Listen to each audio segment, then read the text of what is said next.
Hello, my name is Jada. I was one of the writers for Honk Honk University. So, since the theme of the game jam was Make Me Laugh, we decided to do a game based around that, making people laugh.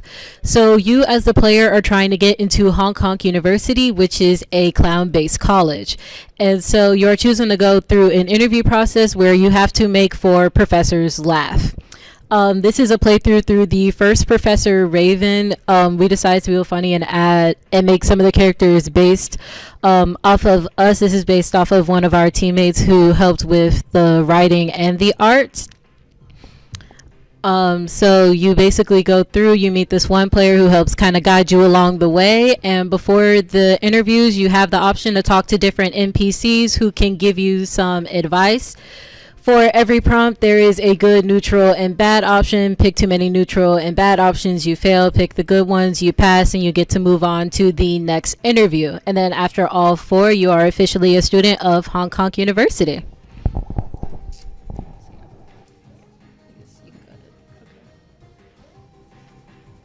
So, as we're trying to get past the first interview, hi, my name is Jasmine. I did I did all of the backgrounds and some of the sprites, not all of them. But so improvements from the past iteration from the 48-hour game jam.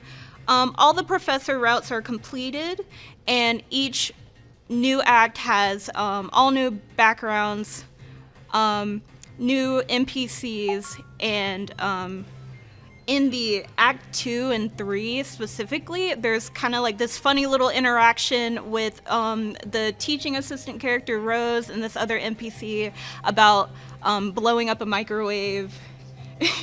And Rose has to, kind of make a bargain with this NPC character by replacing it so that the player character is able to get a new hint. So our programmer Austin started implementing a cursor function. If you can see right here, it's a little tiny. But yeah, you can choose it from here. So the current ones that we have is with Professor Raven, which was the first one that we got to. And the second one is the Dean character. We thought it would be very funny for his name to be Bop Ticklebottom the Third. It's a little inside joke, and during our game jam at Augusta, everybody loved it, so we just kept him in. It was just supposed to be a one-off thing, but everybody adored him, so we kept it in. New music, however, it is still copyrighted free music, so in the future, we would probably think about implementing original composed soundtracks. Our programmer is interested in dabbling a little into that, but I would have to talk to him and see if he still wants to do that. So this is getting into that funny little interaction with the other NPC, and then as you can see, the microwave is destroyed.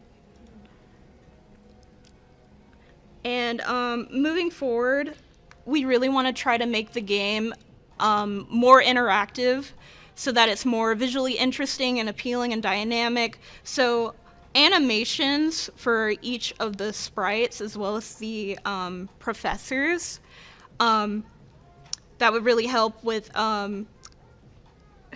correlating the text to the sprites just visually. And also, currently, we're having an issue where a save and load feature was in the works, but currently it didn't get implemented. So right now, when you play the game, you have to go through the whole entire thing, and if you fail an interview, you have to restart completely. And so going forward, we would like to basically implement a load and a save file, and have it so that you don't have to start over with that dialogue over and over again. On the topic of dialogue, more sounds. We tried implementing more sounds with the phone hanging up and some sound effects, but with the text, maybe some like dialogue text box sound effects would be good. And along with the load and save feature, a main menu for probably inventory, so you can look at all the items that you equip, and some hints that you can go over and read, specifically in Act 3 when you are meeting Dr. Duchess Trixie. She speaks in riddles, and that has to be the hardest interview that we have so far, because she just speaks in nonsense. And we had someone play it earlier, and they were saying they got so close to finishing, but so one of our ideas is that we kind of have an item where it's an inventory item, and it's probably like a book of riddles where you can like decipher her text. And this is currently the dorm setting where you're visiting the NPC that you just talked to over the phone. We also had an epilogue planned. It sadly did not get implemented, but other than that, the game is story-wise completed.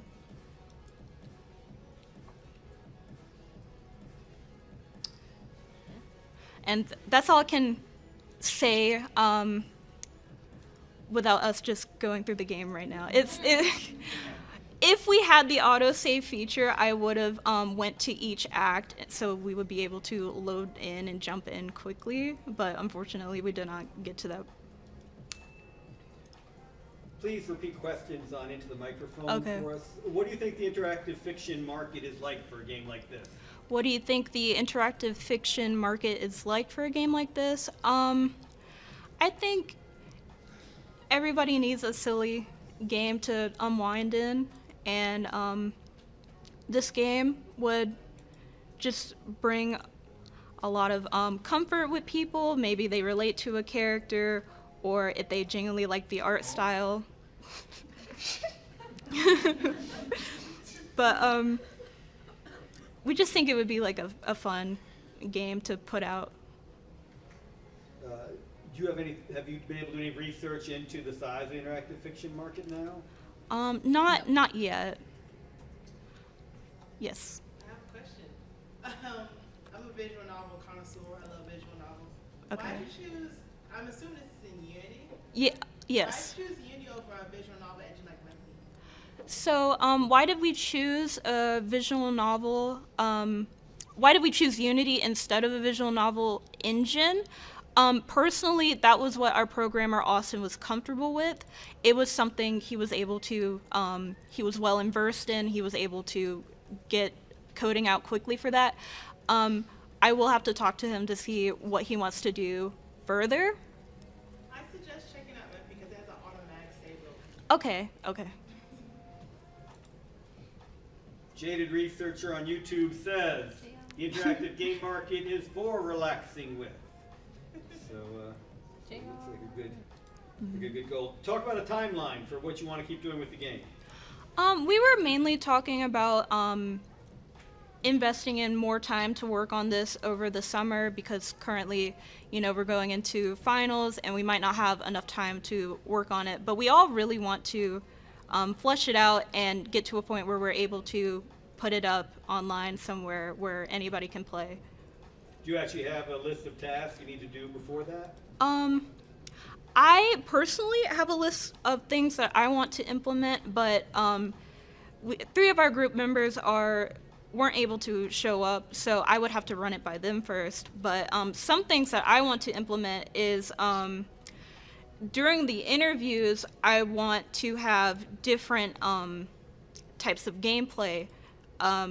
But I still want to keep it a visual novel. But for example, Professor Austin, who is based off of our programmer, he's supposed to be an acrobatics professor. And so we thought that having a little mini game that's based off of like physical exertion would be more suited than reading the dialogue. Because if we pull it up in a minute, but the dialogue says that you get on a ball, you balance it, you slip on something, and I want us to portray it more visually. The other 3 team members aren't here. Just assign it all to them. Yeah. Any other questions? I have a small direction pointer. There is a very vibrant community on formerly known as Twitter. Everyone has Twitter anyway. Yeah. And I've seen a lot of games in this genre get funded on Kickstarter, so I would really suggest like looking into that as ways of getting additional money to help the game push it forward and get it out the door. So tell the chat that Sam recommends crowdfunding for interactive fiction. On Kickstarter and promoting via Twitter or X. No one really calls it X. All right, he's had some success on Kickstarter, so worth consulting with if he's willing to talk to you about it. Any other questions or points?